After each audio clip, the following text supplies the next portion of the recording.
வணக்கம் நண்பர்களே. ஏப்ரல் 1 வரப்போகுது. நம்ம அன்றாட வாழ்க்கையில பல முக்கியமான மாற்றங்கள் நடக்கப் போகுது.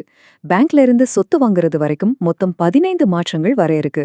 வாங்க அதெல்லாம் என்னன்னு ஒன்னொன்னா விளக்கமா பார்க்கலாம். சரி, ஏப்ரல் 1 நெருங்கிடுச்சு. உங்க பணம், உங்க சொத்து, ஏன் நீங்க பயணம் பண்ற விதத்தையே மாத்தப் போற இந்த புது ரூல்ஸ் பத்தி உங்களுக்கு தெரியுமா? இந்த வரப்போற மாற்றங்களுக்கு நீங்க தயாரா இருக்கீங்களா? இந்த 15 மாற்றங்களையும் நாம சுலபமா புரிஞ்சுக்கிறதுக்காக ஒரு 5 முக்கியமான தலைப்புகளா பிரிச்சிருக்கோம். முதல்ல பணம், பேங்கிங் பத்தி பார்க்கலாம். அப்புறம் வரி, வேலை சம்பந்தமான விதிகள். அடுத்ததா சொத்து மற்றும் பத்திரப்பதிவு. அதுக்கப்புறம் பயணம், போக்குவரத்து. கடைசியா நம்ம அன்றாட வாழ்க்கையில என்னென்ன மாற்றங்கள் வருதுன்னு பார்க்கலாம். ஓகே, முதல்ல நம்ம ஆரம்பிக்க போறது பணம் மற்றும் வங்கி மாற்றங்கள்ல இருந்து தான். இது உங்க பணத்தை நீங்க எப்படி கையாள்றீங்க, எப்படி செலவு பண்றீங்கன்றத பாதிக்க போகுது. முதல்லயே ஒரு சூப்பரான விஷயம். இனிமே இபிஎஃப் பணம் எடுக்கிறது ரொம்பவே வேகமா நடக்க போகுது. முன்னெல்லாம் அப்ளை பண்ணி பல நாள் காத்திருக்கணும். ஆனா இப்போ நீங்க அப்ளை பண்ண கொஞ்ச நேரத்திலேயே யுபிஐ மூலமா உங்க பேங்க் அக்கவுண்ட்டுக்கு பணம் வந்துரும். எவ்வளவு பெரிய வசதி பாருங்க. அடுத்ததா சில பேங்க் ரூல்ஸ் கொஞ்சம் டைட் ஆக போகுது. கவனிங்க. HDFC பேங்க்ல இனி நீங்க பண்ற யுபிஐ பேமெண்ட்ஸ் கூட உங்க ஃப்ரீ டிரான்சாக்ஷன் லிமிட்ல சேரலாம். பிஎன்பில டெபிட் கார்டுல பணம் எடுக்கிற லிமிட்டை குறைச்சிருக்காங்க. பந்தன் பேங்க்ல மெட்ரோ நகரங்கள்ல மாசத்துக்கு 3 ஃப்ரீ டிரான்சாக்ஷன் தான். இதுக்கெல்லாம் மேல எல்லா டிஜிட்டல் பேமெண்ட்ஸ்க்கும் 2 ஃபேக்டர் ஆத்தென்டிகேஷன் கட்டாயமாக்க போறாங்க. சோ கொஞ்சம் ஜாக்கிரதையா இருங்க.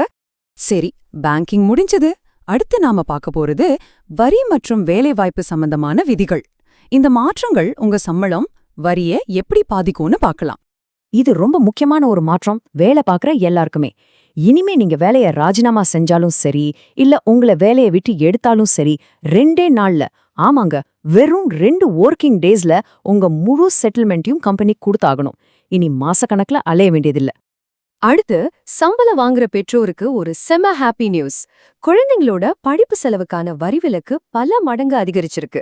பாருங்க, சைல்ட் எஜுகேஷன் அலவன்ஸ் மாசத்துக்கு 100 ரூபாயிலிருந்து 3000 ரூபாயாவும், ஹாஸ்டல் அலவன்ஸ் 300 ரூபாயிலிருந்து 9000 ரூபாயாவும் உயர்ந்திருக்கு.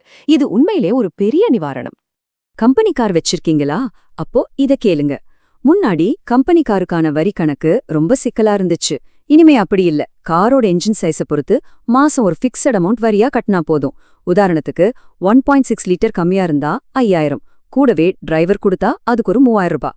ரொம்ப சிம்பிள். இப்போ ரொம்ப ரொம்ப முக்கியமான ஒரு பகுதிக்கு வரும்.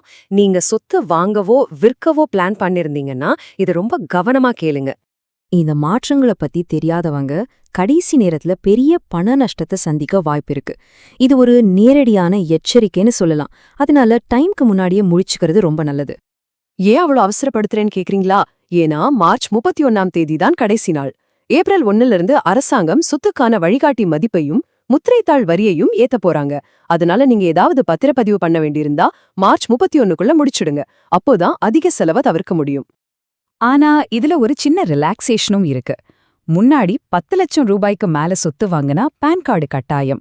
இப்போ அந்த லிமிட்டை 20 லட்சமா உயர்த்தியிருக்காங்க. இது நடுத்தர வர்க்கத்துக்கு ஒரு சின்ன ஆறுதல். சரி, சொத்து விஷயம் பார்த்தாச்சு. அடுத்து நம்ம பயணம் மற்றும் போக்குவரத்துல என்னென்ன மாற்றங்கள் வருதுன்னு பார்க்கலாம் வாங்க. இது ஒரு பெரிய மாற்றம். இனிமே டோல்கேட்டுக்குள்ள நீங்க காசு கொடுக்க முடியாது. ஏப்ரல் 1ல இருந்து எல்லா டோல் கட்டணமும் ஃபாஸ்டேக் மூலமா மட்டும்தான். சோ உங்க ஃபாஸ்டேக்ல பணம் இருக்கான்னு செக் பண்ணிக்கோங்க. ஃபாஸ்டேக் கட்டாயம்னு சொன்னதோட நிறுத்தல, சுங்க கட்டணத்தையும் ஏத்த போறாங்க. தமிழ்நாட்டுல இருக்கிற டோல்கள்ல 5% வரைக்கும் கட்டணம் உயரும். உதாரணத்துக்கு வருஷ பாஸ் 3000 ரூபாய் இருந்தது, இனியும் 3075 ரூபாயும். சோ இனி பயணச் செலவு கொஞ்சம் அதிகமாகும். ரயில்ல அடிக்கடி பயணம் செய்றவங்களா நீங்க? அப்போ இத கண்டிப்பா தெரிஞ்சுக்கோங்க. இனிமே டிக்கெட் கேன்சல் பண்றதுல புது ரூல்ஸ் வந்திருக்கு. ட்ரெயின் கிளம்புறதுக்கு 8 மணி நேரத்துக்கு முன்னாடி கேன்சல் பண்ணா 1 பைசா கூட ரீஃபண்ட் கிடைக்காது. 8லிருந்து 24 மணி நேரத்துக்குள்ள பண்ணா 50% கிடைக்கும். அதனால கடைசி நேரத்துல பிளான மாத்துனா நஷ்டம் நமக்கு தான். ஓகே, கடைசியா நம்ம அன்றாட வாழ்க்கையில வீட்டு நிர்வாகத்துல என்னென்ன மாற்றங்கள் வரப்போகுதுன்னு பார்க்கலாம். இது ஒரு நல்ல விஷயம். கோடைக்காலம் வரதால மக்களுக்கு சிரமத்தை குறைக்க அரசாங்கம் ஒரு முடிவு எடுத்திருக்காங்க. அதாவது ஏப்ரல் மாசத்துல ஏப்ரல், மே, ஜூன் இந்த 3 மாசத்துக்கான ரேஷன் பொருட்களை மொத்தமா ஒரே தடவையில கொடுத்துடுவாங்க. பெற்றோர்களுக்கு இது ஒரு அருமையான வாய்ப்பு. உங்க குழந்தைக்கு 5-17 வயசுக்குள்ள இருந்தா அவங்களோட ஆதார் கார்டுல பயோமெட்ரிக் அப்டேட்டை முற்றிலும் இலவசமா பண்ணிக்கலாம். ஏப்ரல் 1ல இருந்து செப்டம்பர் 30 வரையும் இந்த வாய்ப்பு இருக்கு. மிஸ் பண்ணிடாதீங்க. சோ நம்ம இவ்ளோ நேரம் பார்த்தத வச்சு ஒன்னு தெளிவா புரியுது. வரி கட்டுறதுல இருந்து சொத்து பதியறது வரைக்கும் பெண்டிங்ல இருக்கிற எல்லா வேலையும் ஏப்ரல் 1க்கு முன்னாடி முடிக்கிறது தான் ரொம்ப புத்திசாலித்தனமான ஒரு முடிவு. அது உங்க பணத்தை மிச்சப்படுத்தும். இப்போ இத்தனை புது ரூல்ஸ் வரப்போகுது. இதுக்கெல்லாம் நீங்க நிதி ரீதியா ஏன் மன ரீதியாவே தயாரா இருக்கீங்களா? ஏப்ரல் 1க்கு நீங்க ரெடியா? யோசிச்சு பாருங்க.